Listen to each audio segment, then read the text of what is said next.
Hi friends, మీరు చూస్తున్నారు SRJ మెక్ channel. ఇందులో మనకు కనిపిస్తున్నది Honda shine bike engine. Already నిన్న గేర్ వీల్ చేంజ్ చేసిన వీడియో అయితే మన ఛానల్లో అప్లోడ్ చేయడం అయితే జరిగింది. ఇవాళ బేరింగ్స్ చేంజ్ చేయడం అయితే చూపించడం అయితే జరుగుతుంది. పిన్ బేరింగ్ అయితే ఇది మనం లేతులో అయితే తీసుకున్నాం. బయట అయితే మనకు కంపెనీలో అయితే దొరికేది. ఇంకా లేతులోనే అన్న వాళ్ళు అయితే బాగుంటుంది అని అయితే ఇచ్చేసారు. మనం కూడా చాలా వాటికి అయితే వాడడం బాగుంటుంది.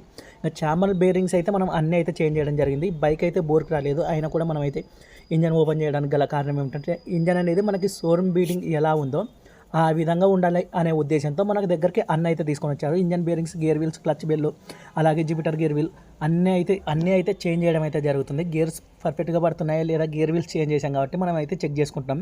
జీపీటీ గేర్ వీల్, ఇందాక జిపిటర్ అన్న మర్చిపోయి జీపీటీ గేర్ వీల్, క్లచ్ బెల్ ఇవి రెండు చేంజ్ చేసామంటే సగం సౌండ్ అయితే మనకైతే తగ్గుతుంది. క్లచ్ ప్లేట్లు అన్నీ అయితే పర్ఫెక్ట్గా ఉన్నాయి. ఇంకా అన్ని బేరింగ్స్ మనం క్లచ్ ప్లేట్ల పైన ఉన్న బేరింగ్ కూడా చేంజ్ చేయడం అయితే జరుగుతుంది. ఇంకా ఈ బోల్టాలు మనకి ఇంజన్ బోల్టాలు ఏవైతే ఉంటాయో అన్ని కొత్త వేసేవని చెప్పారు అన్న. ఇంజన్ బోల్టాలు అయితే తీసుకున్నాం, అన్ని ఫిట్టింగ్ అయితే చేస్తున్నాం, మీరు అయితే చూడొచ్చు. ఇంకా నెక్స్ట్ దీనికి స్పాకో కార్బొరేటర్ కూడా వేయాలి. ఇంజన్ మొత్తం అయితే ఫిట్ చేసేసాము ఆల్మోస్ట్. మనం ఇంజన్ ఆయిల్ అయితే వేస్తున్నాం.